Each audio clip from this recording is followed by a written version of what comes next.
Hey, and welcome back. Today I'm going to show you how I made a track made entirely of samples from household items where I found around the apartment.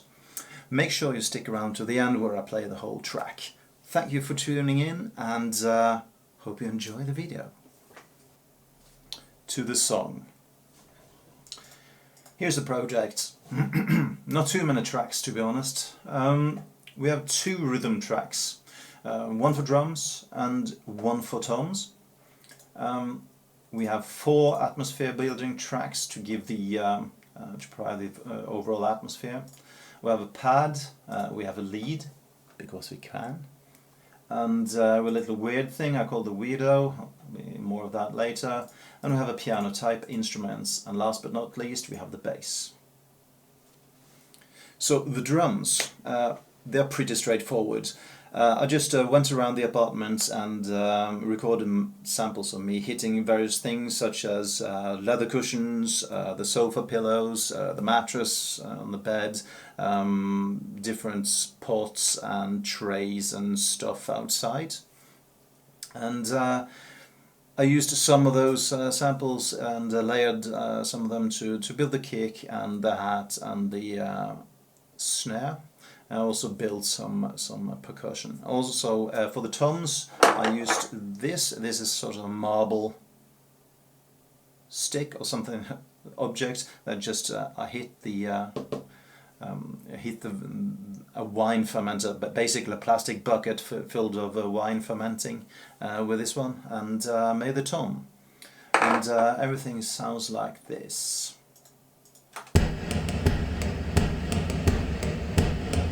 The toms send to a huge reverb. I love toms like that. The percussion part sounds like this. And yeah, that's basically it. Not much variation on that. I just wanted to keep that very, very, very simple.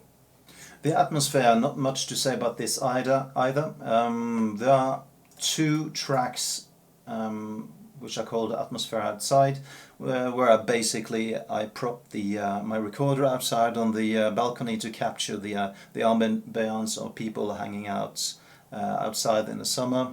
I also sampled a creaking freezer door we had, and I used that for excitement and some transitions. And we have the Throne of Doom, which is, as you would want to. I sampled our toilet flushing, and I used that together with some filter automation and processing to make sort of a wind effect throughout the song. They sound like this together.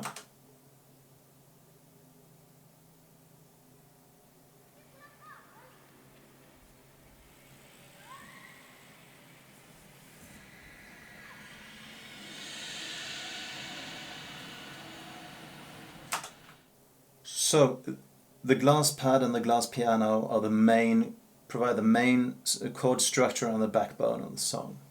I made the glass pad by blowing across the opening of a glass bottle. Then I imported it into Cubase, like this, here, into a sampler track.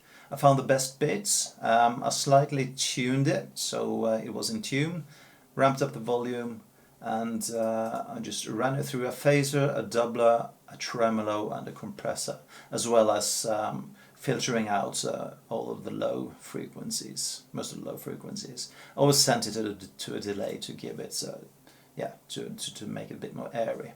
And it sounds like this.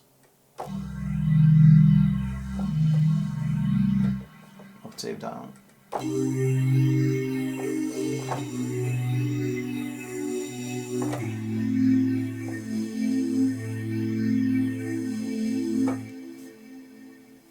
Really like how that sounds, almost like a breathy organ. The glass piano, that was made by using this marble object, and I actually hit a wine glass with this.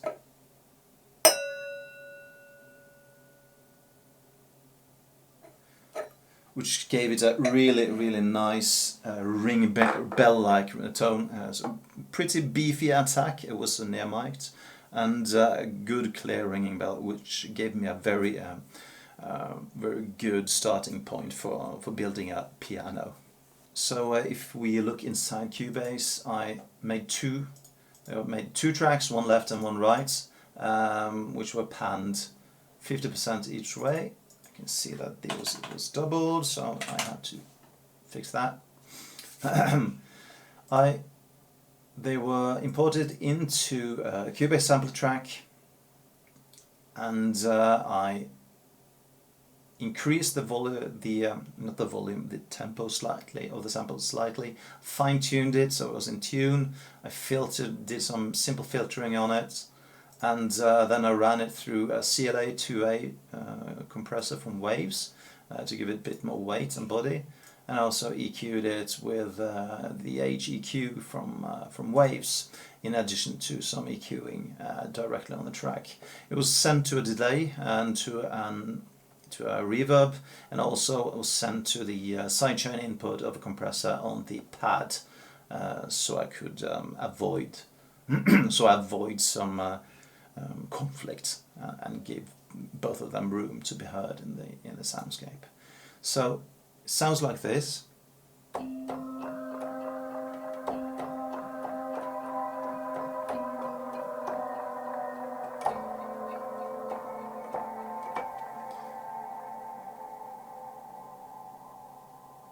I really like how eerie and just eerie and almost otherworldly it sounds. So actually this sound, I will keep this sound for later. I will use this in another project because I really like it.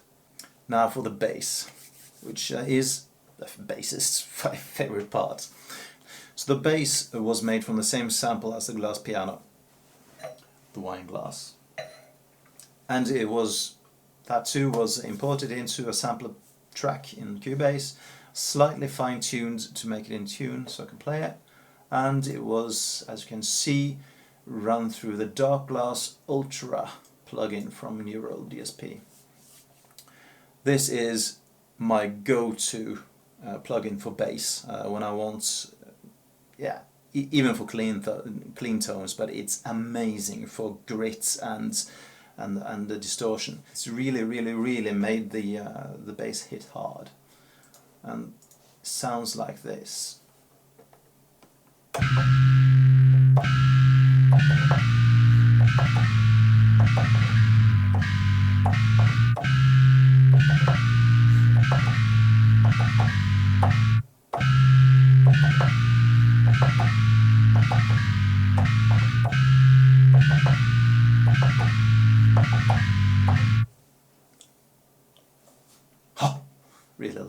Really love it.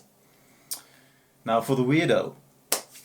The weirdo is something that comes in the breakdown section, which is a section after the first chorus, where I just wanted to calm things down a bit to give it a bit more dynamics. And that is actually a sample of our Harman Kardon Bluetooth speaker firing up and connecting. The original sample sounds like this.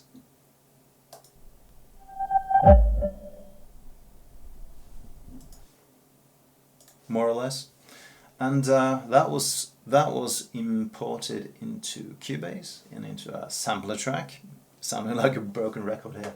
And I did a few things to it. First of all, I had several takes, so I found the best take. Let's zoom in a little bit on that.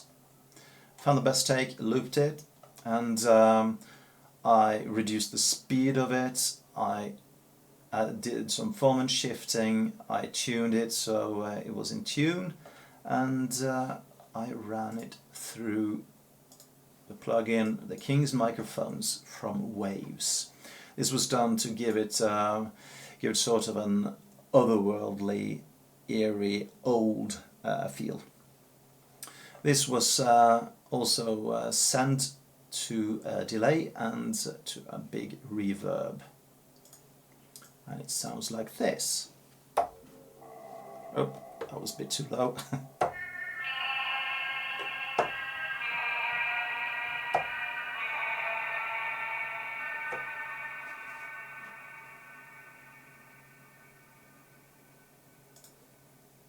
I'm really a fan of mangling sounds like that, of giving them that old feel, a bit more lo-fi. Now the lead. The lead was made from the same sample as the pad, so that was me blowing over the opening of a bottle. Didn't do too much different stuff to it. I think it's even the same sample and the same loop as the pad. It's tuned to make it in tune, and I sent it through the Darkglass Ultra for the overdrive, Destroyer to give it a bit more destroyed sound, beefed it up with a CLA2A and added some tremolo to it. It was sent to a delay, and also this one was sent to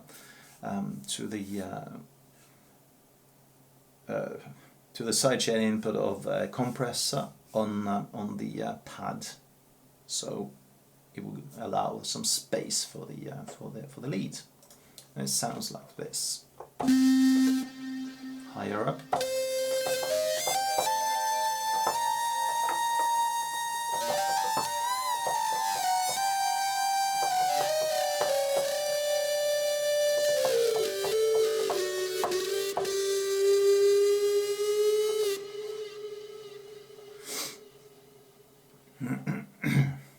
And generally, for getting rid of this sample track, 4 effects channels, 1 delay with a Valhalla Supermassive, and a verb, which I used the amazing stock. This comes with the Cubase, the stock reverb, a Revelation. I think it might be a Lexicon spin-off or something like that. And yeah, Revelation on that one as well, and Revelation for that, for the big one. So several reverbs with different characteristics and sizes, so not everything is put into one big mash. So I try to keep some saturation. Not saturation, separation. I'll leave that in. So that was all the tracks broken down, and yeah, thanks for still being with me. And as promised, I will play the whole song now. But first, I would like to say that this song was made for a monthly challenge which we have over at the Patreon page of Rachel K. Collier. We have a monthly challenge where we agree on the rules, and we make a song and adhering to that challenge. Every month it's called the RKC Playground Challenge.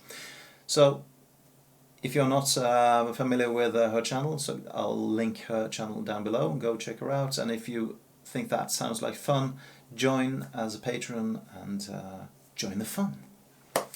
So thanks again for watching, and if you like this, stick around for more. So without further ado, here's the whole song.